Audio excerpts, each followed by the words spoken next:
Bonjour à tous, bienvenue dans ce nouveau numéro du Samedi Politique. Cette semaine, nous allons nous concentrer sur les récents faits d'armes de la Macronie et Dieu sait s'il y en a. Entre scandales, mensonges, faillites économiques et démocratiques, on a du pain sur la planche à ne pas en douter. Mais avant toute chose, vous le savez, toute bonne émission commence bien sûr par le petit clic sur le pouce en l'air, sur les commentaires et puis bien sûr relayer au maximum dès à présent ce programme pour améliorer le référencement. À tout de suite.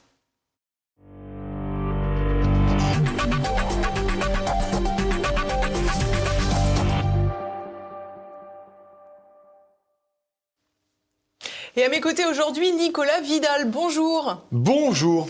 Vous êtes le fondateur, animateur, journaliste de Putsch Média. Vous avez publié aussi plein d'ouvrages. Récemment, c'est Nous, descendants, parce qu'on est tous descendants comme les autres. Vous avez publié avant Média, Le Grand Herman, comment lire la carte routière de la pensée unique, ou encore Lettres aux autruches et aux tubes digestifs. Ça, c'était sans doute pour mettre un petit coup pour que tout le monde se réveille, non ? Ah oui, très clairement. Ça en a énervé plus d'un, je vous rassure, chère Lise Blaise, merci en tout cas de l'invitation. Oui, j'avais envie d'écrire ce bouquin parce que c'est toujours la même question qui se pose à nous. C'est pourquoi il y a une partie de la population qui aujourd'hui, manifestement, ne veut absolument rien voir. Et malgré la situation économique chaotique dans tous les sens du terme, franchement, je pense qu'il n'y a pas aujourd'hui une colonne dans ce pays qui tient droit, véritablement. Et ben, je me suis dit, on va essayer d'expliquer surtout à ceux qui se désespèrent de l'apathie populaire. Je vais essayer dans 50 pages d'écrire une espèce de manuel. Et surtout, en fait, ça a été utilisé par des gens, ces mêmes gens qui voulaient comprendre, mais qui ont offert le livre à leurs autruches tubes digestifs qui habitaient près de chez eux. Donc j'espère que la grande réserve naturelle d'autruches tubes digestifs est en train de s'amenuiser au fil du temps, je l'espère, de tout mon cœur, chère Élise. Eh ben, écoutez, nous aussi, on va essayer de nous aussi éveiller les consciences. On va commencer aujourd'hui, si vous le voulez bien, Nicolas Vidal, avec les récents événements en Roumanie, ce pays au sein de l'Union européenne, hein, rappelons-le, au cas où on aurait tendance à l'oublier. On le sait, tout a commencé au mois de décembre dernier avec cette élection présidentielle. Le candidat souverainiste à l'époque, Călin Georgescu, arrive en tête et défie tous les sondages. Un candidat souverainiste qui donc ne plaît pas au système. D'un seul coup, la justice s'autosaisit, le premier tour est annulé, on verra ensuite ce candidat arrêté, mis en garde à vue, puis tout simplement interdit de se représenter pour une nouvelle convocation devant les urnes des électeurs roumains. Comment avez-vous suivi cette affaire qui est quand même au sein de l'Union européenne, ce fameux ensemble démocratique dont on nous parle tous les jours ? Oui, drapé dans la vertu de la démocratie, bien entendu. Je pense que véritablement, c'est un avant-goût, hein, c'est un amuse-bouche de ce que nous pourrions vivre dans quelques mois ici, clairement. Et on voit bien que la Roumanie est le laboratoire du coup d'État européiste permanent, en essayant de discréditer manifestement un candidat qui avait les suffrages des Roumains en majorité. Et on se rend compte, c'est toujours pareil, vous savez, Lise Blaise. C'est-à-dire qu'à un moment donné, quand vous avez des peuples qui votent pour l'oligarchie, ça s'appelle de la démocratie. Et quand vous avez des peuples, à un moment donné, qui votent contre l'oligarchie et qui votent pour leurs intérêts, du moins pour les aspirations qui sont les leurs, et qu'elles soient mauvaises ou bonnes, peu importe, ça s'appelle la démocratie. Et bien là, l'oligarchie européiste appelle au populisme. C'est toujours pareil, c'est-à-dire qu'il faut voter dans un sens. Et aujourd'hui, ceux qui étaient avant une espèce de bien-pensance à laquelle on était soumises, s'est transformé en police de la pensée. Et aujourd'hui, carrément, on fait annuler les élections. D'ailleurs, je crois que notre cher ami franco-sénégalais Thierry Breton s'est exprimé à ce sujet-là, notamment sur les élections en Roumanie. L'émérite Valérie Hayer, la candidate absolument incroyable aux élections européennes. Gros charisme. Voilà, c'est incroyable. Il y avait Valérie Hayer, rappelez-vous, d'ailleurs, on ne s'en rappelle pas assez suffisamment qu'elle avait été en discours à Lille pendant la fameuse campagne des européennes. Et donc, elle avait parlé de Bruxelles comme le lieu du Parlement européen, mais c'était à Strasbourg notamment. Et je pense que si pendant 6 ans, elle a cherché le Parlement européen à Bruxelles, elle a dû vraiment faire le tour de Bruxelles un paquet de fois, parce que le Parlement européen est à Strasbourg. Mais oui, pour en revenir à votre question, c'est inquiétant, parce qu'on voit qu'aujourd'hui, ils ne reculeront devant rien pour essayer de mettre un candidat. Là, aujourd'hui, c'est le maire de Bucarest, pro-européen, qui défend les valeurs de la démocratie, la sainteté en personne. Et on se rend compte que tous les procédés ont été utilisés. On a eu le coup de #Célérus. Évidemment, on s'est rendu compte qu'il n'y a aucune preuve officielle qui n'a montré que les Russes s'étaient ingérés via les réseaux sociaux. C'est même pire parce que finalement, les preuves qui ont émergé au fil des enquêtes, c'est en réalité que c'est le parti au pouvoir, à savoir celui de Klaus Iohannis, qui avait financé des comptes TikTok avec l'argent de proches donc de la majorité sortante et absolument pas celle qui était dans l'entourage de Caline Georgescu à l'époque. Vous avez entièrement raison, exactement, c'était exactement ça en plus. Et soit dit en passant, France Télévisions l'a repris. Oui, c'est vrai. Une fois. Oui, une fois. Faut pas, point trop n'en faut, cher Lisbeth, point trop n'en faut. Vous avez raison. Et puis je vais aller plus loin dans la réflexion.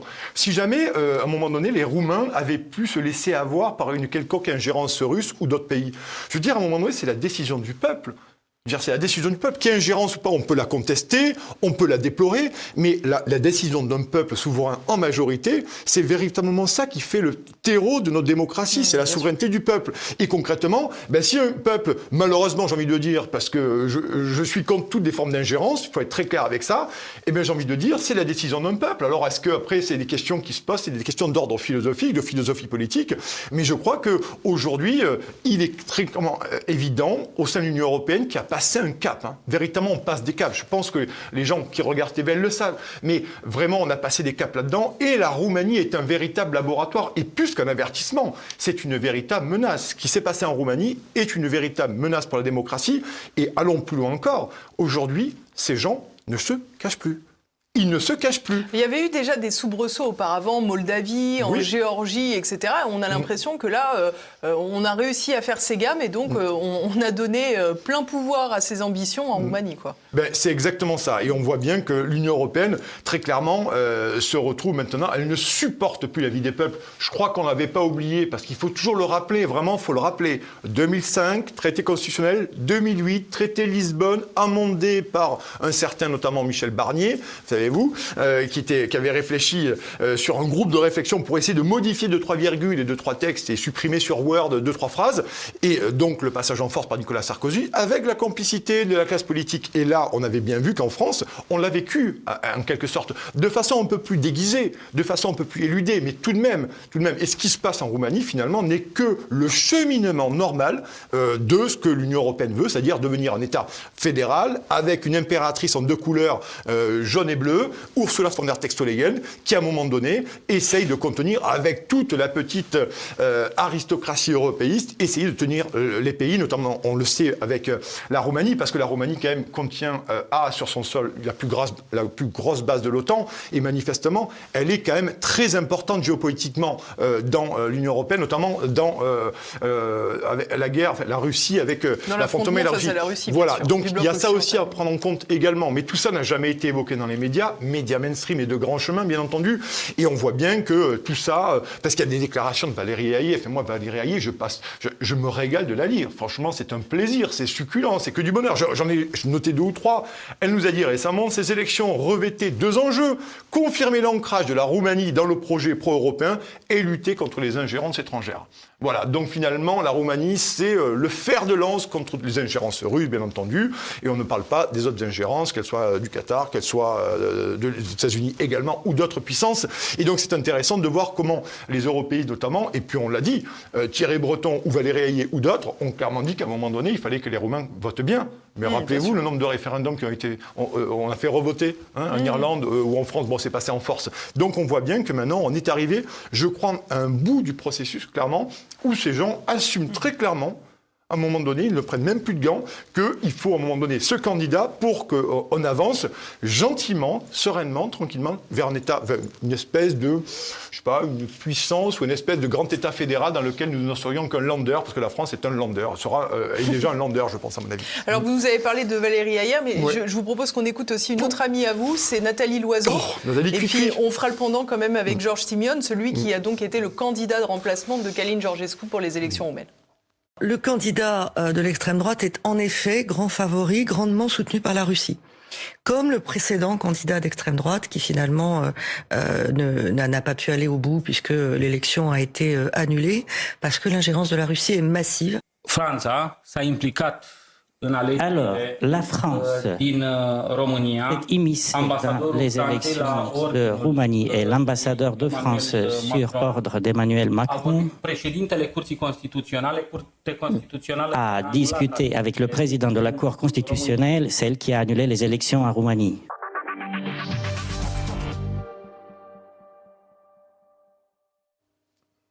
Bon, donc là, on voit quand même qu'on a ce député européen, Nathalie Loiseau, qui continue avec ses ingérences russes, bien entendu, mais on a le candidat lui-même, bon, qui avait fait quand même le choix d'ailleurs assez discutable de se rendre en France à la veille de son élection plutôt que de rester dans son pays pour continuer à faire campagne, soit dit en passant, mais qui considère que c'est Emmanuel Macron qui s'est directement ingéré dans la campagne, notamment par le biais d'un ambassadeur. C'est quand même des accusations très lourdes.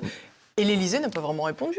Plus ou moins, c'est les Russes. Voilà. Oui, c'est les Russes, c'est toujours les Russes. Effectivement, c'est intéressant. D'abord, sur Nathalie Loiseau, Nathalie Cuicui, manifestement, sur l'idée toujours l'extrême droite. C'est toujours l'extrême droite, c'est les Russes, c'est toujours cette délégitimation, en fait, de la démocratie. Voilà, il y a une criminalisation de la démocratie, très clairement. On voit, et forcément, c'est toujours la main étrangère qui est derrière pour essayer de contourner et de saper les démocraties. Ça, je cite texto Macron il y a 3 jours. Saper les démocraties, saper nos démocraties. Et puis, Georges Simenon, dans cet extrait, est intéressant. Effectivement, il le dit, et ça pose la question de l'ingérence. Et cette histoire de l'ingérence, notamment de l'Union européenne et de la France, d'ailleurs, Thierry Breton en avait parlé à mots à peine voilés. Rappelez-vous, il y a quelques semaines de ça. Je veux dire, ça pose un véritable problème. C'est un véritable problème. Mais là où le problème est encore plus lourd, c'est-à-dire qu'on aurait aimé que l'opposition politique, à un moment donné, se saisisse de ça. Ils sont prêts en ce moment à faire des commissions d'enquête.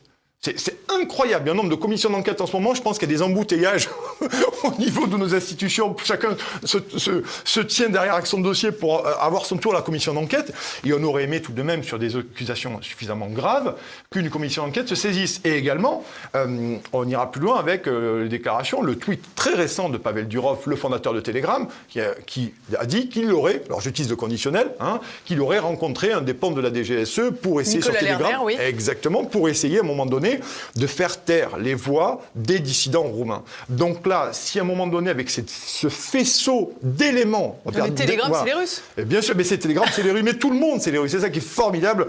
C'est la Kremlin Party en ce moment en Union européenne, c'est formidable. Et là, on se dit quand même que, vous voyez, c'est toujours pareil, dire que la démocratie recule. L'Union européenne, on le voit bien, on en a parlé en début d'émission, mais tout ça ne serait pas valable si nous avions une opposition politique, qu'elle soit de droite et de gauche, peu importe, à un moment donné, pour monter au créneau, pour essayer à un moment donné d'enquêter, de poser des questions et de demander à ces gens de se justifier. Et ça pourrait permettre au moins de ralentir ce rouleau compresseur qui a de plus en plus des aspects d'une forme de totalitarisme qui est de plus en plus inquiétant parce que la question va se poser très vite pour la France en 2027. Alors justement, c'est ce que j'allais vous dire parce que vous évoquiez tout à l'heure Thierry Breton, là, celui qui a organisé le DSA, le Digital Service Act, qui vise effectivement à organiser la censure sur les réseaux numériques. Il avait expliqué qu'en cas de mauvaise élection, parce que c'est à peu près ces termes qui sont utilisés à chaque fois en Allemagne, c'est autrement dit, si l'AfD faisait un score trop important, qu'elle devait rejoindre le gouvernement, etc., etc., etc., là encore, il faudrait intervenir. Je crois que Nathalie Loiseau l'avait également considéré. Alors en Allemagne, ça n'a pas été le cas, puisqu'on a un autre banquier militarisé qui a pris le pouvoir, le fameux Merz. Mais pour autant, on voit que là encore, la menace avait été formulée. Toujours, en permanence, c'était le cas en Pologne aussi, ça a été la même histoire en Pologne, bien entendu. Mais vous savez, ça me fait penser, ces déclarations et cette situation me fait penser aux déclarations de Jean-Claude Juncker en 2015 dans le Figaro. C'était en janvier, je me rappelle. Jean-Claude Juncker à Jeun. Oui, à Jeun, non, parce que ça compte pas. Il aime beaucoup l'eau minérale, il aimait beaucoup l'eau minérale, d'ailleurs l'eau minérale crée des sciatiques, il faut le savoir, l'eau minérale crée des sciatiques, on en parlera après d'ailleurs apparemment. Mais je veux dire, il disait, il ne peut y avoir de choix démocratique entre les traités européens. Donc on voit bien que tout ça, une nouvelle fois, est une machine qui se met en route. Et je reviens à mon idée, je suis désolé de radoter quelque peu, mais il aurait fallu avoir une opposition politique. Mais quand vous avez à un moment donné tous les partis d'opposition qui sont eux-mêmes engagés, embourbés dans la glaise européiste au Parlement européen, il y a manifestement une situation d'intérêt qui fait qu'il n'est peut-être pas nécessaire d'aller rameuter les troupes et peut-être mettre le bazar, pour pas dire autre chose, au sein même des institutions européennes. C'est vraiment le problème, c'est-à-dire que c'est une espèce de morbleu comme ça, et qui s'ingère partout, et qu'à un moment donné, l'opposition d'opérettes, des plateaux télé, des matinales le matin jusqu'au soir très tard pour aller dire sur les plateaux télé que c'est un scandale ou faire des tweets, manifestement, ça n'a plus cours, ça n'a plus véritablement de valeur, et surtout, ça n'a plus de force pour essayer d'endiguer ça. Et je crois que on pourrait quand même vous opposer, si je peux me permettre, Nicolas Vidal, que Marine Le Pen a essayé de faire le job, j'allais dire, la justice l'a pas raté. Oui. Ah ben oui, c'est sûr. Est-ce que c'est la Roumanie qui commence en France avec cette peine d'inéligibilité de Marine Le Pen? Ça pose la question. La peine d'inéligibilité de Marine Le Pen pose une véritable question. Très clairement, sur la capacité aujourd'hui d'entraver quelqu'un qui rallie quand même des millions de suffrages et qui pourrait être en capacité... Plus de 11 millions pour la présidentielle. Vous avez raison là-dessus. Mais aussi, je vous dirais qu'elle a fait s'abstenir finalement son groupe pour que Richard Ferrand puisse arriver, notre cher ami le mutualiste Richard Ferrand, puisse arriver à la présidence du Conseil constitutionnel. Donc finalement, vous voyez... Vous connaissez l'argumentaire, les autres étaient pires, soi-disant. Oui, bien sûr. On nous a cité des noms absolument dingues, sortis du chapeau du grand mouvement national. Mais vous voyez, finalement, il y a une espèce, pas de collusion, mais de compromission d'intérêts des uns et des autres. D'une part, vous avez raison de le rappeler, la peine d'inéligibilité. On verra bien ce qui va en être très prochainement, dans quelques mois de ça. Mais aussi, d'un autre côté, vous avez des partis d'opposition, dits d'opposition, qui, à un moment donné, n'hésitent pas, en s'abstenant, à porter au pouvoir, à être le marchepied d'un Richard Ferrand au Conseil constitutionnel. Je rappelle à nos téléspectateurs que c'est 9 ans et que le Conseil constitutionnel, à un moment donné, a délégitimé le peuple français et qui décide à peu près de tout et de n'importe quoi en permanence avec des gens qui, manifestement, n'ont même pas un DUG en droit. Donc, ça pose la question aussi de la compétence des gens qui vont siéger aux émoluments assez généreux. Et donc, ça veut dire qu'à un moment donné, la Cour suprême, c'est plus le peuple, comme le disait le général de Gaulle, qu'à un moment donné, on a le Conseil d'État, on a le Conseil constitutionnel, on a des comités théodules et on a surtout une opposition qui ne fait plus son travail. C'est une véritable question, quelles que soient nos opinions politiques aujourd'hui. C'est une véritable question. Je pense que c'est crépusculaire et que c'est la fin. D'une part, ça bat en brèche concrètement la responsabilité des parlementaires et de leur rôle aujourd'hui dans le contre-pouvoir, dans le contrôle de l'exécutif. C'est vraiment gravissime. Vraiment, je fais, pas l'avocat du diable, mais vous avez raison. J'essaie d'être honnête et de voir les choses un peu telles qu'elles sont. On pourrait se dire, concrètement, Marine Le Pen a fait le boulot qu'elle devait faire. Aujourd'hui, la justice l'a bien remerciée. Si on continue ce parallèle avec la Roumanie, l'objectif est donc de remplacer Marine Le Pen par Jordan Bardella, qui est tout destiné, un peu comme Georges Simeone à remplacer Calin Georgescu, pour arriver au même résultat, c'est-à-dire un candidat qui n'est peut-être pas en mesure d'être élu. Oui, bien sûr. Et puis un candidat aussi parce que j'ai quand même l'impression que le RN, notamment, plus il se rapproche du pouvoir, plus il se mainstreamise véritablement sur des questions. Visiblement pas assez pour la justice. Pas assez, mais en fait, ils ne le seront jamais assez. C'est d'ailleurs le problème du RN. Je pense qu'ils ne le seront jamais assez. Et ils ont voulu devenir petit à petit dans l'esprit des Français et également dans l'esprit des médias pour être moins discriminés, on va dire, moins ostracisés. Ils ont voulu se dire, on va devenir un parti de gouvernement et on va essayer à un moment donné, sur des sujets cruciaux, notamment sur l'Union européenne ou d'autres, d'essayer d'avoir un discours beaucoup plus souple. Littéralement. Et je pense que c'est un mauvais calcul parce qu'ils ne seront jamais suffisamment respectables pour, à un moment donné, faire ça. Et on voit bien que Jordan Bardella, et d'ailleurs Marine Le Pen, ça a été engagé depuis un certain temps, Jordan Bardella s'est beaucoup assagi dans ses prises de position et que d'ailleurs le média training fait aussi le job, manifestement. Et je continue de penser qu'il y a cette espèce, par rapport à ce que nous parlons sur la Roumanie, je pense que c'est un péril que des partis comme ça, à un moment donné, se mainstreamisent véritablement parce que ça fait une espèce de chose qui ne tiendra pas la route parce qu'il y a une telle radicalité aujourd'hui du pouvoir en place sur le manque de démocratie, sur la propagande, sur la censure, sur toutes ces choses-là, que je ne suis pas sûr que l'histoire politique contemporaine française remerciera, ou du moins portera au pouvoir des gens qui ont essayé, tant bien que mal, de devenir beaucoup plus lisses, littéralement. Voilà. On pourrait toutefois dire que, au regard des scores du Rassemblement national, la stratégie est plutôt gagnante. Et que finalement vos autruches et vos tubes digestifs, ils ont bien besoin d'être un peu d'une mainstreamisation pour voter pour des candidats. Oui. Puisqu'ils écoutent les médias, ils écoutent la diabolisation que les médias font de ces candidats. On leur explique que le Brexit était une catastrophe, donc si tant est que le Rassemblement national soit perçu par la population comme un parti voulant sortir de l'Union européenne, ça suffit à lui faire perdre des points. Donc c'est très compliqué comme équation. Oui, c'est très compliqué parce que... Quand on n'a pas le pouvoir médiatique. Oui, c'est compliqué, mais je pense que les événements en France sociaux, notamment les agriculteurs ou les taxis, ou la réforme des retraites, notamment les agriculteurs et les taxis, je pense qu'il y a quand même des gens de plus en plus, et d'ailleurs l'effondrement, le chaos économique, nous allons parler du pays, je continue de penser qu'il y a quand même une partie de la population, voyez-vous, qui est en train de se rendre compte, qui est en train de faire le lien entre le déclassement de la population économique, je parle, et de l'Union européenne, et des marchés, et du libre-échange, et du dumping social. Et je continue de penser qu'il y a des partis là-dessus, même à gauche d'ailleurs, hein, pas que le RN pour le coup, hein, ici je ne suis pas venu pour faire le procès du RN, mais de la classe politique d'opposition. Je pense que véritablement, il y a des Français qui, en sous-main, de façon sans bruit, véritablement sont en train petit à petit de se rendre compte. Sans don et sans bruit. Exactement, sans, vous savez, on rembourse de moins en moins, donc il va faire un chicot, on ne peut plus le faire, donc les gens, ils ont mal aux dents, ils les gardent. Mais je veux dire, vraiment, je pense que des choses de la vie réelle aujourd'hui, je pense qu'il y a des Français, alors pas tous, combien, je ne pourrais pas vous dire, mais je continue de penser quand même qu'il y a des Français qui, face à l'effondrement économique, sont en train de se poser la question de savoir pourquoi ils vivent beaucoup moins bien aujourd'hui qu'il y a 6 mois ou 1 an en arrière. Et je continue de penser que ça, voyez-vous, les partis politiques, il y a une certaine forme de déconnexion dans cette réalité-là, et qui ne se rendent pas compte véritablement qu'est-ce qui se passe aujourd'hui en France pour des millions de Français, et puis pour les gens qui votent Rassemblement National, vous savez, c'est un fol espoir pour eux. S'il n'y a plus ça, il n'y a plus de bouée, il n'y a plus rien. Véritablement. Et je discute beaucoup avec des gens qui votent Front National, ou Rassemblement National, pardon, pour être tout à fait précis, et ils me le disent.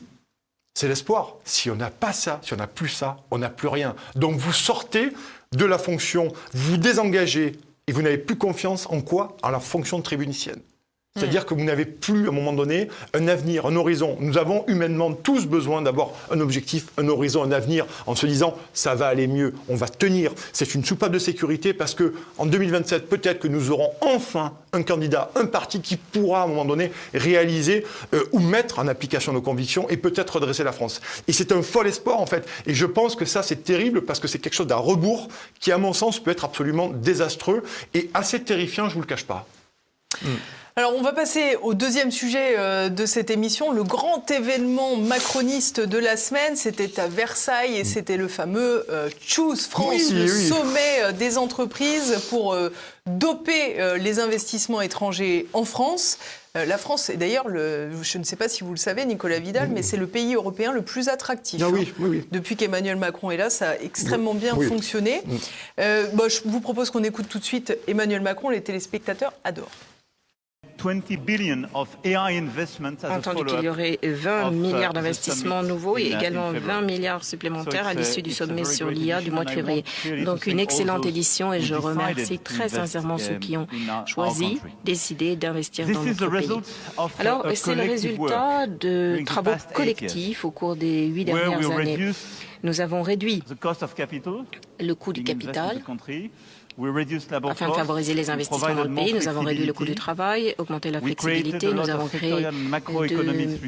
et nous avons entrepris de nombreuses réformes macroéconomiques afin précisément de disposer d'une approche beaucoup plus favorable aux entreprises. Et nous, maintenant, au niveau français, eh bien, pour nous, la priorité, la toute première priorité est la stabilité afin de préserver cette visibilité en matière fiscale, etc.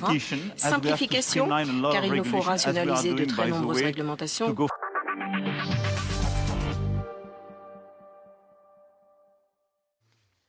Bon alors, in English, of course. En anglais comme une vache espagnole quand même, hein, parce que c'est quand même laborieux comme histoire. Commentaire, je ne me permettrai pas. Non, mais vraiment, je vous assure. Pourtant, je suis pas très très fort en anglais, mais tout de même, oui, en anglais, vous avez raison, parce que si on veut, sérieux, 3 secondes en anglais. Déjà, Emmanuel Macron en anglais. À Versailles en anglais. En Versailles en anglais, tout. Ben, on a eu Louis XIV à Versailles, puis maintenant on a Macron en globiche qui fait des Snapchats. Voilà, donc on voit un peu l'effondrement culturel du pays dans ce que Emmanuel Macron. Alors oui, le Choose France, formidable. On 200 patrons. Je pense que tout ce beau monde, alors ça a l'air de rien, mais je pense que tout ce beau monde a mangé. D'ailleurs, vous aura pas échappé que l'année dernière, on avait eu le menu, hein, que cette année, on ne sait pas s'ils ont mangé. Mais à mon avis, ça a mangé. L'année dernière, on a même eu le prix, rappelez-vous, des bouteilles de champagne. Donc déjà, on peut se poser la question. Et puis c'est vrai que l'anglais, c'est assez, on peut en rire, mais c'est assez significatif de ce qu'est Emmanuel Macron. Emmanuel Macron, c'est vraiment un cerveau dissous dans le globish, dans l'espèce de langage globish, internationalisé, mondialiste, start-upisé, et c'est assez intéressant. Je pense que ça cadre bien le personnage, et je pense que n'importe quel romancier un peu habile aurait utilisé cette image, en début de roman, pour essayer de camper le personnage principal. Et Emmanuel Macron, c'est globish, véritablement. Et il essaye de parler à la planète entière. 200 patrons, on l'a vu, c'est absolument dingue. Et puis Versailles, le choix de Versailles tout de même. Je veux dire, il aurait pu faire ça à Paris, je ne sais où, à la Gaîté Lyrique, par exemple, parce qu'apparemment il y a pas mal d'événements à la Gaîté Lyrique, il aurait pu réhabiliter la Gaîté. C'est pas réparé, je crois. Oui, c'est pas réparé, mais il aurait pu réhabiliter la Gaîté Lyrique. Il a réparé Notre-Dame en 5 ans. Il aurait pu faire la Gaîté Lyrique en une semaine. Mais c'est vrai que ça pose la question. Et puis la communication au-delà de ça, de l'Élysée et des services gouvernementaux est absolument indigeste. Et voire mensongère. Et d'ailleurs, je me permets, parce qu'en préparant cette émission, je suis allé faire une petite revue de presse, comme vous. Mais je me suis rendu compte que les médias qui sont assez favorables à Emmanuel Macron, tout de même ont émis émettent de plus en plus de réserves. De plus en plus de réserves en disant « oui, c'était bien, mais… » Et donc là, il y a tout un pavé d'articles où on se rend compte que manifestement, vous voyez, même là, ça ne marche plus. Ça ne marche plus. Et cette idée, finalement, du start-upper, parce qu'il faut quand même le dire à nos auditeurs, à nos téléspectateurs, les médias de grand chemin ont vendu aux Français le Mozart de la finance, on a eu manifestement le Beethoven de la dette. Ça, c'est sûr et certain. Et on se retrouve maintenant avec une France qui est absolument exsangue. Et puis, on a eu des annonces. On a 20 milliards et 17 milliards de plus que l'année dernière. Et c'est formidable. Pourquoi ? Comment ? On ne sait pas. Oui, est-ce que la France est devenue un data center, concrètement ? Parce que la réalité, c'est ça. Alors justement, ça, voilà. C'est très important, parce que on a vu ces déclarations là dans le passage, il parle de la réduction du coût du capital, hein, pas du capital, du coût du capital, la réduction du coût du travail, la stabilité fiscale, le moins de réglementation. Bon, concrètement, il s'adressait aux multinationales. Et donc, il faut bien comprendre de quoi il s'agit quand on parle de ce sommet Choose France. C'est pas de redynamiser l'économie française. C'est de faire venir des investisseurs étrangers qui viennent se servir dans l'économie en lambeaux de notre pays pour essayer de démanteler et de prendre ce qui reste à prendre. Donc, concrètement, j'avais utilisé cette image sur Twitter, c'est globalement, quand il n'y a plus rien à sauver parce qu'on n'a plus de travail, parce qu'on est endetté, on appelle l'huissier. Et l'huissier dit, il n'y a pas de problème, je vais vous retrouver un petit peu de liquidité, on va vendre nos meubles, on va vendre notre voiture, comme ça vous ne pourrez plus aller bosser, et puis on va récupérer ce qu'il y a. Et c'est ça, en fait, la Choose France. C'est exactement ça, je pense que vous l'avez très très bien défini, c'est exactement ça, c'est la fin de la vente à la découpe. Littéralement, c'est la fin de la vente à la découpe, vous avez raison. C'est vraiment la liquidation, quoi. Mais c'est la liquidation. C'est la liquidation, je partage votre analyse entièrement.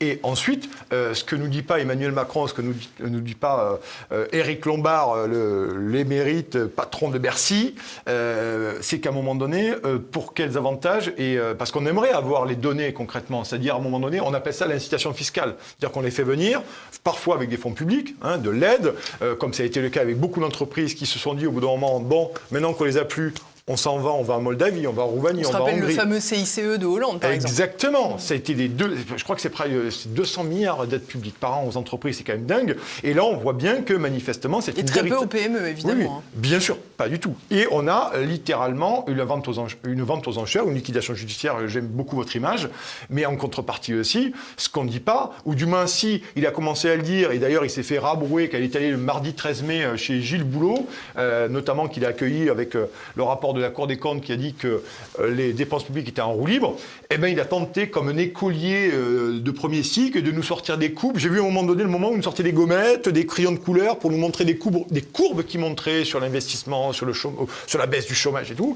Mais Emmanuel Macron, concrètement, il fait ça parce qu'il essaye de masquer comme il peut la déshérence de la France, et puis pas que la déshérence, l'effondrement total. On l'a dit, c'est 70, je regardais encore les chiffres, 70 000 entreprises qui ont fermé l'année dernière. 67 830, c'est 17% de plus qu'en 2023. Exactement. C'est plus, ça aussi il faut le savoir, c'est plus que pendant la crise de 2009. Oui. Donc on nous explique bien entendu que c'est un rattrapage post-Covid. Bon, on est quand même quelques années maintenant après, donc je ne sais pas combien de temps le rattrapage va se terminer. Ça correspond, toutes ces fermetures d'entreprises, à peu près à 250 000 emplois menacés. Et ça devrait se prolonger sur l'année 2025, celle-ci, et l'année 2026. Voilà. Oui, c'est exactement ça. Et c'est une catastrophe sans nom. Je regardais notamment des chiffres. Alors, je ne veux pas assonner des chiffres en permanence, mais tout de même... c'est important quand même quand on parle de... Parce qu'on nous jette des chiffres au visage en permanence pour ces sommets économiques. Entre deux insultes, on a deux chiffres. Hein. C'est toujours pareil. Entre deux insultes, on a deux chiffres. Et la Macronie, c'est toujours pareil. C'est casse-toi pauvre con, 7%. Oui. C'est exactement ça. Et notamment sur l'hôtellerie-restauration, je crois que sur les 4 ou 5 dernières années, c'est une augmentation de passage devant les tribunaux de commerce de 217,9%. Je l'ai noté parce que c'est tellement énorme. 217,9% sur l'hôtellerie-restauration. Ça a l'air de rien, mais c'est absolument dingue. Et puis, en parlant d'ArcelorMittal, Vercorex, qui est en train d'être racheté par les Chinois. Il y avait 455 emplois, pour être précis, à 2 ou 3 près, ça doit être ça. Vercorex, quand même, en plus, c'est pas une usine... Enfin, c'est pas très gentil pour Duralex, mais c'est pas des verres. Ah non, on fait pas des semelles d'espadrilles. C'est une chimique pour la dissuasion nucléaire. Ouais, quand même, on fait pas des semelles d'espadrilles. On est d'accord, voilà. Vous avez raison, le truc. Et 54 personnes seront gardées. Effectivement, les Chinois vont mettre la main dessus. Il y a toute une série de choses. Il y a Jiffy qui est en grande difficulté, Camailleux qui a fermé, tous les marques de fringues, vous les connaissez, André aussi. On ne parle plus notamment de Milly, rappelez-vous de Milly. Hein, c'est 10 000 licenciements. C'est le plus grand plan social de l'histoire contemporaine de ce pays. C'est absolument incroyable. Donc on a un effondrement total de ce pays. Je rappelle aussi de la promesse de souveraineté sanitaire pendant le Covid. C'est comme ça que Sanofi vient de vendre la filiale Opella qui fabriquait le Doliprane aux Américains. Exactement. Et on va même plus loin. Avec les 20 milliards d'euros qu'Emmanuel Macron nous annonce, plus des 17 milliards de plus que 2024, parce que c'est des chiffres et des sous-chiffres et des soustractions et des additions, Sanofi va investir jusqu'à 20 milliards d'euros aux États-Unis dans les prochaines années. Donc ça va faire du licenciement, parce que Sanofi, quand ils vont aller aux États-Unis, ils vont licencier. Surtout également. avec les tarifs douaniers. Voilà. Et oui, bien sûr. Et donc tout ça, manifestement, on n'en parle absolument pas, alors que ce monsieur va rouler les mécaniques devant les grands patrons, parce qu'en plus, il est content de lui-même. Il est bien le seul d'être content de lui-même. Hein. Emmanuel Macron, il n'y a que lui qui est content. Je pense que même son chien Nemo, quand il le voit arriver dans le salon, il repart Nemo à la niche, de suite. Même Bernard Arnault commence à dire qu'il ne gère pas très bien l'État. Exactement. Et c'est un vrai problème. Et entre-temps, il faut quand même en parler, on est à 2 doigts que le FMI, le Fonds monétaire international, qui n'est pas forcément une association caritative, à un moment donné, puisse venir, ils ont déjà fait des recommandations, et je vous le donne en mille, Élise Blaise, sur quoi? Assurance chômage, retraite, pour commencer. Très clairement. Donc, ce qu'on va vivre, finalement, on est au bord d'une reprise en main du FMI. Alors, la BCE pourrait s'intercaler en essayant, à un moment donné, parce qu'on nous dit too big to fail, alors trop gros pour mourir. Grosso modo, je la fais très vite pour ne pas parler en globiche comme notre cher président. Mais tout de même, le FMI pourrait se saisir de l'histoire. Et je l'ai dit à plusieurs reprises, et c'est une opportunité, je pense que c'est une éventualité, qui, je n'espère, ne demande pas une certitude, que la France de 2025 ou de début 2026 devienne la Grèce de 2015. Alors, d'un côté, il y avait 300 milliards d'euros de dette sur la Grèce, et aujourd'hui, c'est 3 600 milliards d'euros pour la France de dette. Hors bilan, c'est 7 500. Il faut quand même le savoir. Mais à un moment donné, si jamais la BCE ou le FMI reprend la main sur la France, et à mon avis, ce sera la BCE, et puis peut-être le FMI, mais on verra bien, parce que ça va être du massacre. Sanglant. Ça va être de bain de sang social. Et les autruches et les tubes digestifs, manifestement, ne se rendent pas compte. Et il n'y aura plus grand-chose à mettre dans le tube digestif. Ah, mais il n'y aura plus rien du tout. Il n'y aura plus rien du tout. Il n'y aura même plus de ça pour mettre la tête dedans. Alors, manifestement, on aura même vendu le sable, je ne sais à qui. À la Fargue. Exact, à la Fargue. Et en plus, je termine par là, tout de même. Il faut quand même se rendre compte, parce que ça, les grands médias n'en ont absolument pas parlé. Même Moody's, Fitch, alors qui sont ces gens-là? Ce sont des agences de notation, notamment, n'ont pas voulu noter la France il y a quelques semaines de ça. Ont refusé de noter la France. Leur boulot, eux, c'est de noter la France. C'est de noter tous les pays, avec les A, les triple A, les quadruple A. Bon, la France, c'est quadruple Z, manifestement, mais ils n'ont pas voulu le dire. Parce que si jamais...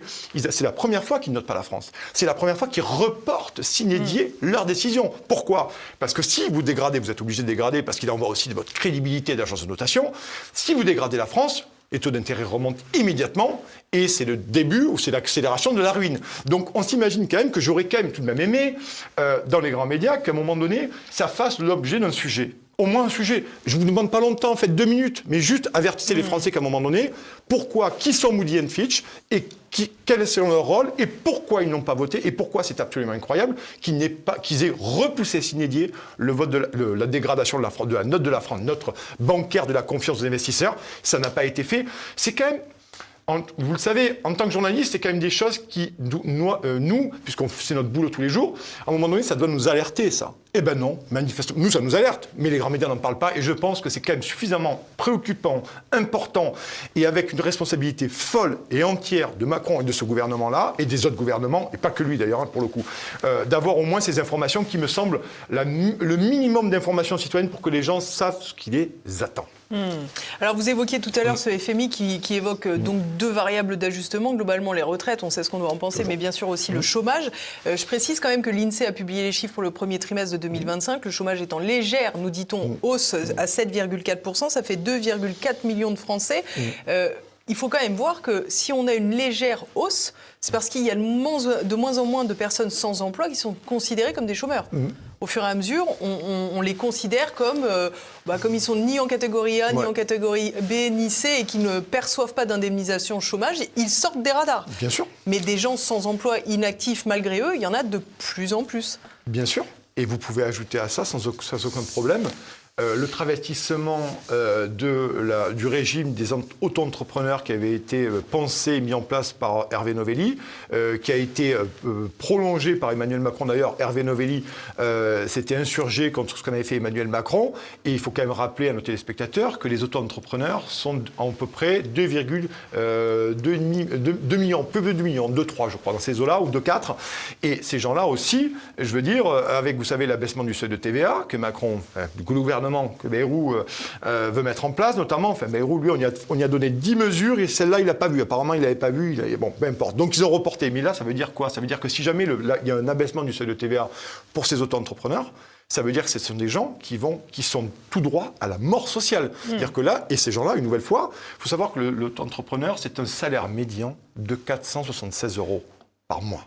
Voilà, médian. Donc ça veut dire que si ces gens-là, vous leur baissez le seuil de TVA, donc je ne vais pas rentrer dans les techniques, mais il va falloir qu'ils facturent de la TVA, il va falloir prendre des comptables, donc c'est absolument pas possible pour la plupart des gens. Eh ben, ça il va falloir qu'ils montent leur prix et donc la compétitivité va être réduite. Et puis il y a des gens qui ne pourront pas le faire, ils seront noyés, ils sont déjà presque noyés, ils seront noyés, et vous en verrez bien entendu des gens, une nouvelle fois, dans le tombeau des Danaïdes, à un moment donné, de la misère sociale. Et pour corroborer ce que vous dites, ces gens-là ne sont pas au chômage. Ils ne sont pas dans les chiffres du chômage. Donc voyez-vous qu'à un moment donné, c'est quand même absolument terrible. Et ces gens se gargarisent en permanence de leur incroyable réussite. Et ils font Choose France. Marc Fiorentino disait récemment que c'était une boîte d'événementiel. Je suis assez d'accord avec lui. C'est une boîte d'événementiel qui ne fait que de la communication. Par contre, le pays sombre. Et moi, je suis très, très, très, très inquiet de la situation dans les prochains mois, vraiment à moyen terme, voire à court terme. Alors, dans cette affaire Choose France, on sait qu'on a aussi annoncé 3,5 milliards d'euros pour 2 navires sur les chantiers de Saint-Nazaire. Et ça, c'est pour l'entreprise, la compagnie suisse MSC Croisières. Alors, c'est quand même marrant d'en parler parce qu'avant de parler de l'eau en bouteille, on reparlera du même personnage. C'est toujours amusant parce que c'est un peu le serpent de mer de la Macronie, c'est MSC Croisières, puisque c'est évidemment la famille d'Alexis Kohler, l'ancien maintenant secrétaire général de l'Élysée, qui a été poursuivi pour prise illégale d'intérêt, précisément avec ces histoires de MSC Croisières. La justice est d'une tolérance absolument sidérante à son égard. Et c'est d'ailleurs la journaliste Amélie Ismaili, journaliste indépendante, qui a ratio le président de la République, comme diraient les jeunes, en disant c'est vraiment fabuleux que vous ayez permis à MSC Croisières de faire du business. C'est vraiment les bons arrangements, quoi. On peut se poser la question. On peut se poser légitimement la question de l'arrivée, ou du moins du deal, pour parler comme Macron, le deal dans ce globish, le deal passé avec MSC Croisières. Et on rappelle Alexis Kohler qui a refusé à 2 reprises, pas 2 reprises, de siéger, de répondre à la convocation d'une commission d'enquête parlementaire. C'est pas Aqualand, la commission d'enquête parlementaire. On n'y va pas, c'est pas comme McDo, venez comme vous êtes. Non, vous êtes convoqué, vous y allez. Il a refusé dérapage des comptes publics et il n'y est pas allé, notamment sur le scandale des eaux minérales, l'appellation des eaux minérales naturelles. Et ce monsieur-là, tout va bien, il pantoufle la Société Générale et la procureure a classé l'affaire sans suite. Pourquoi? Parce qu'elle n'a pas pu caractériser l'infraction. Manifestement, le fait de ne pas poser ses faits sur son siège, une commission, c'est une infraction. Voilà. Et là aussi, bien entendu, on voit bien que... Vous voyez ce que je vous dis au début, c'est que ces gens sont véritablement nés avant la honte. Ils ne se cachent plus. Non, mais ils sont nés avant la honte, ces gens-là. Ils ne se cachent plus. Kohler refuse de venir en commission d'enquête parlementaire. Et puis Macron, 10 jours après ou 15 jours après, nous fait un petit deal avec MSC Croisières, avec la famille du croisiériste, que j'appelle le croisiériste, Alexis Kohler, qui manifeste maintenant croise au large de la Société Générale à la Défense Paris. Voilà, c'est absolument incroyable. Mais une nouvelle fois, est-ce que ça ravive les flammes un peu audacieuses de l'opposition politique? J'ai pas eu l'impression qu'à un moment donné, ça aurait mérité tout de même qu'il y ait des députés qui se saisissent de ça. Mais comme vous savez qu'il y a 73% d'absentéisme à l'Assemblée nationale sur les votes publics, manifestement, il y en a qui ont peut-être mieux à faire que, à un moment donné, essayer de poser un peu le doigt là-dessus. Et on comprend pourquoi, à un moment donné, ce pays va si mal aussi. Mais c'est vraiment un scandale. C'est scandale sur scandale, en fait. Alors justement, attaquons-nous à l'autre scandale, celui des eaux en bouteille dont on vient de toucher les contours. Donc concrètement, de quoi on parle ? On parle du groupe Nestlé, qui a une filiale eau minérale, c'est donc Nestlé Waters. Ils vendent de l'eau de source. Malheureusement, l'eau de source semble polluer. Ils sont donc contraints de la traiter, mais s'ils la traitent, c'est plus de l'eau de source. Évidemment, si c'est plus de l'eau de source, on ne peut plus la vendre au prix de l'eau de source. Donc il y a un manque à gagner absolument considérable pour le groupe, qui donc préfère ne rien dire, concrètement, si je grossis un peu le trait. Problème, en plus, l'eau reste partiellement contaminée. Et si je veux être parfaitement clair avec les téléspectateurs sans faire de détails, quand vous buvez de la Perrier, il est probable qu'il y ait de la bactérie E. coli et donc de la matière fécale à l'intérieur. Très clairement. En plus, c'est un sujet qui me touche parce que j'habite pas loin et je suis issu de cette région Perrier. C'est à Vergès, un petit village dans le Gard, entre Nîmes et Montpellier pour faire très vite. Et effectivement, on se rend compte, et ce qui est terrible dans cette situation, c'est que le gouvernement et Matignon, l'Élysée étaient au courant de cette histoire-là. Ça a été documenté par des journalistes là-dessus, et on voit bien qu'il y a eu, manifestement, vous avez donc un pouvoir en place qui sait très bien qu'il y a quand même, à un moment donné, un véritable problème. Véritable problème de quoi ? De santé publique. De santé publique. C'est des millions de bouteilles qui ont été vendues avec une espèce d'accord tacite avec le pouvoir en place pour laisser, à un moment donné, Nestlé Waters prospérer. La réalité, c'est qu'on se retrouve maintenant dans une situation, un scandale sanitaire, premier point, et puis un scandale social. Parce que vont faire les salariés de Perrier ? Vous savez ce que ça représente, Perrier, dans la région, là-bas, près de Nîmes ? C'est beaucoup d'emplois. Beaucoup d'emplois. La verrerie à côté. Pareil, ces gens sont au chômage dû maintenant, ils sont sur le carreau. Donc vous avez deux volets dans cette affaire, vous avez le volet sanitaire et vous avez le volet social. Concrètement, chez nous, parce que j'habite dans ce coin-là et je le connais bien, c'est une véritable déflagration économique. C'est des centaines et des centaines de familles et de commerces qui vont passer l'arme à gauche, littéralement, socialement, on s'entend bien entendu. Et puis ce volet sanitaire où on se rend compte qu'une nouvelle fois, le nom d'Elisabeth Borne apparaît, le nom d'Emmanuel Macron apparaît, le nom d'Alexis Kohler apparaît, et tout ça se fait gentiment, sans scandale. Pourtant, il y a eu une très bonne commission d'enquête parlementaire avec Alexandre Ouzil, le sénateur Ouzil. C'est qu'on l'écoute. Oui, c'est qu'on l'écoute. Justement, on écoute un extrait de Alexandre Ouzil, c'est le rapporteur PS de cette commission d'enquête parlementaire. Il parle de la responsabilité de l'État. L'État ne s'est pas comporté comme l'édicteur de la norme, garant de l'intérêt général qu'il doit être. Il est rentré dans une discussion avec Nestlé. Il a dissimulé au grand public cette fraude. L'Élysée est au courant depuis 2022. Le ministère de l'Industrie l'est depuis 2021. Le rapport de l'Inspection générale des affaires sociales a été non publié. C'est une décision ministérielle. J'ai pas réussi à retrouver quel est le ministre qui avait choisi la non-publication, mais pas de publication. Vous avez l'Inspection générale des affaires sociales qui fait un audit après que les révélations arrivent au ministère en 2021 et ils oublient le site de Vergès.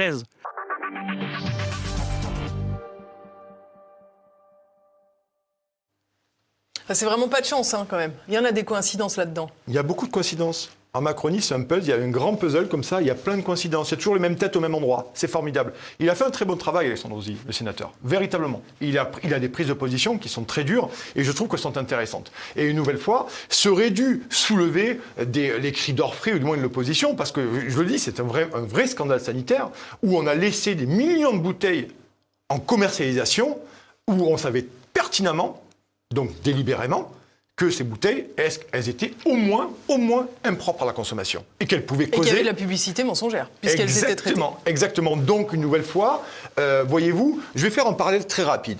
Quand vous avez les taxitaires, vous avez les millions d'entrepreneurs, aujourd'hui, qui sont harassés de charges, qui ont des déclarations à faire en permanence, qui se font taper dessus s'ils dépassent la date légale de déclaration, ou avec l'URSSAF, ou avec l'autre. Ils se font massacrer, soyons clairs ici. Ils se font massacrer. Et vous avez ces gens qui, manifestement, sont une espèce de collusion avec des grands groupes internationaux où on laisse passer des choses absolument gigantesques, dantesques même, dans une espèce de silence assourdissant.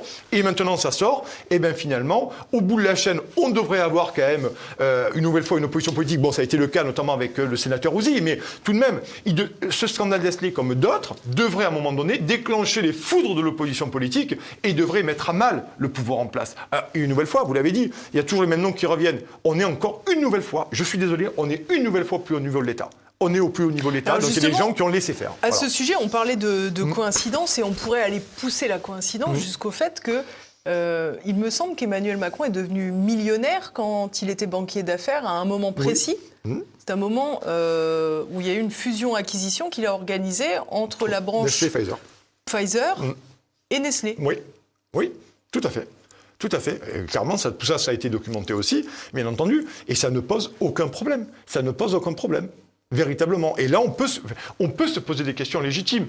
Mais vous savez qu'aujourd'hui, dans ce pays, il est difficile à un moment donné de se poser des questions en tant que journaliste ou en tant que média, sinon on subit les différentes foudres. Et manifestement, on se rend compte qu'il y a quand même beaucoup de choses qui sont extrêmement étranges. Et j'en reviens toujours à mon idée. Nous, les Français, collectivement, on a des déclarations de plus en plus incroyables. On est taxés de plus en plus. On a des impôts incroyables. Enfin, on a une charge fiscale. On est le premier pays de l'OCDE avec une position fiscale telle. Et vous avez des gens qui manifestement sont hors cadre, hors loi, qui font bien ce qu'ils veulent. C'est ce qu'on appelle une oligarchie, Élise Blaze. C'est ce qu'on appelle une oligarchie. Elle grenouille ensemble, elle s'autoprotège et elle fait des affaires ensemble. Et c'est pour ça que ces gens n'ont plus besoin de la nation.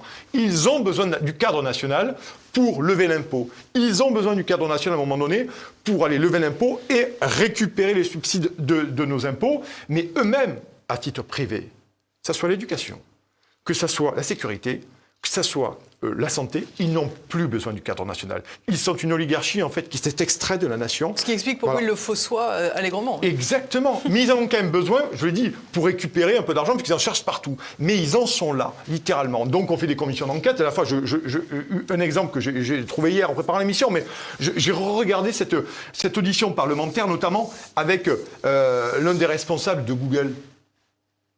Et Fabien Gay, sénateur communiste, demande au responsable de Google, le directeur France ou son équivalent, combien avez-vous touché d'aides publiques de la part de l'État français? Mais ce monsieur est incapable de répondre. C'est quand même gênant pour le premier moteur de recherche du monde de ne pas savoir lui-même combien tu as touché d'argent de la part de l'État français. Alors, c'est un exemple qui est prêté à sourire et il fait sourire. Mais tout de même, donc on se rend compte que ces gens continuent les affaires et que même quand ils viennent en commission parlementaire, soit commission parlementaire ou soit commission d'enquête parlementaire, manifestement, et ils ne répondent pas. Regardez l'audition, notamment de une des directrices de Nestlé France. Elle a refusé de répondre. Elle est venue avec son avocat. Elle a refusé de répondre. Ils ont fait de la publicité. Hein, exactement. Sur les nutriments contenus dans les eaux en bouteille qu'ils vendaient. Bon, ils n'ont pas parlé de la bactérie E. coli. Mais il fallait. J'invite tous les téléspectateurs de TV Liberté à regarder cette audience. Elle ne veut pas répondre. Elle ne veut pas. Elle dit non, je ne répondrai pas à cette question. Non, je ne réponds. Je ne sais pas quels sont les noms. Plusieurs personnes. Voilà. D'ailleurs, j'invite tous les téléspectateurs à regarder très régulièrement les commissions d'enquête parlementaires parce que c'est totalement public. C'est assez facile à trouver encore pour le moment.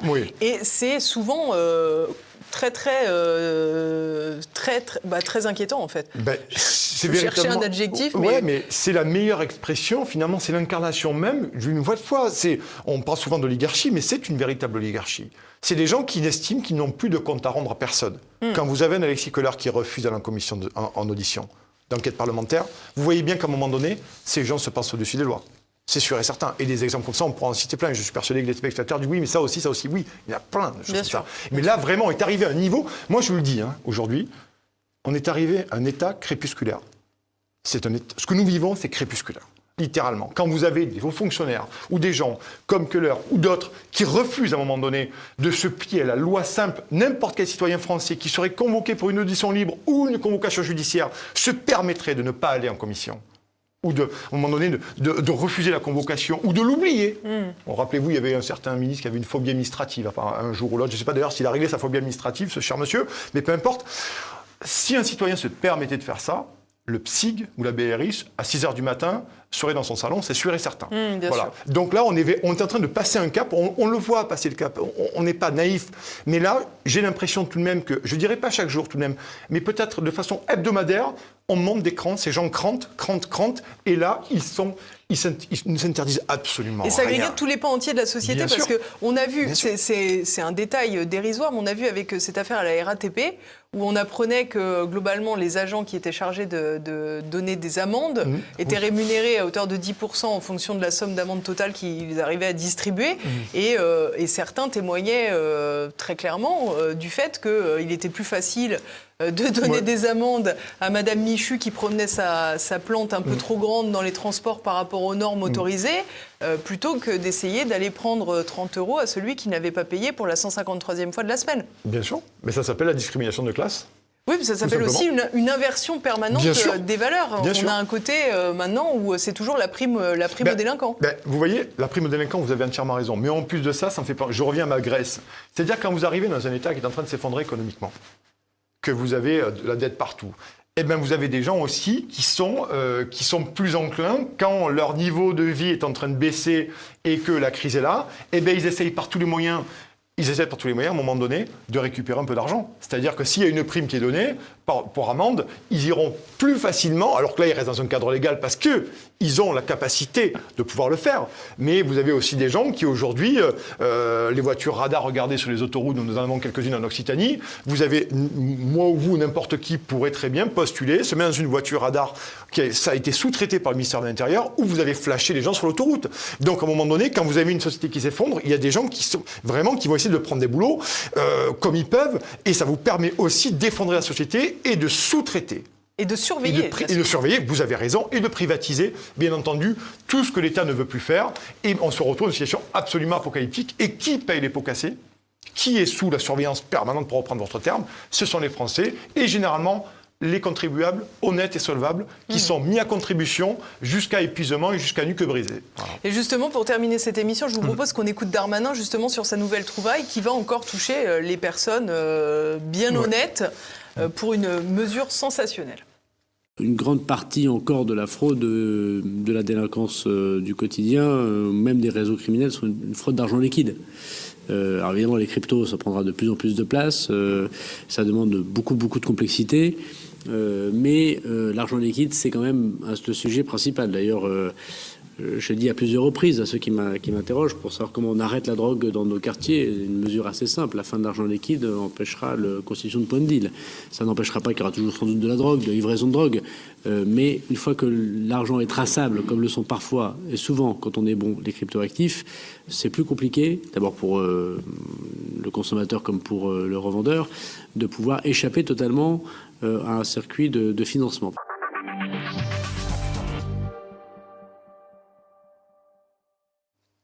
Elle n'est pas magique, cette idée ? Ah ben là, c'est le Don Quichotte de l'idée stupide. C'est le Don Quichotte de l'idée stupide. Gérald Darmanin qui nous dit qu'il faut supprimer l'argent liquide. Vous avez raison de le passer, c'est extrêmement intéressant. Et puis il dit ça, mais comme on dit chez moi, tranquille loulou. Hein. Il explique tout à fait facilement que il va falloir supprimer l'argent liquide. Et puis on va faire ça. Et puis il le dit. Il parle des dealers, mais il parle de surveillance, de traçabilité.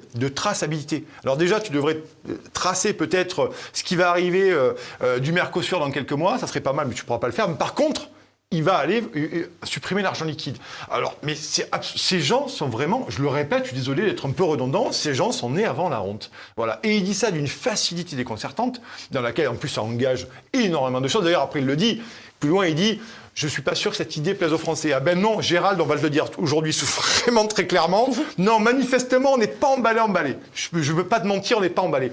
Mais, et en plus de là, ça marque ce qu'il avait dit. Rappelez-vous ce qu'il avait dit sur la chaîne Légende avec Guillaume Play. Il n'y a plus de safe place en France. Donc c'est un monsieur qui a été 4 ans à Beauvau. Peut-être que quelqu'un ne lui a pas dit qu'il était ministre de l'Intérieur. Peut-être, du moins il faudrait qu'il s'en rende compte. Donc il avoue... Mais ça, c'est une maladie qui frappe quand on arrive à Beauvau. En fait, quand on arrive à Beauvau, on oublie qu'on est à Beauvau. Oui, mais et donc on fait des préconisations comme si on n'y était pas. Oui, peut-être, mais c'est ça vaut incroyable. Pour les autres, je crois. Et puis là, il va quand même sur un truc où il dit carrément qu'il n'y a plus de safe place. Donc ça veut dire que pendant 4 ans, il a rien fait, ou du moins ça a été totalement inefficace. Et maintenant, il passe garde des Sceaux.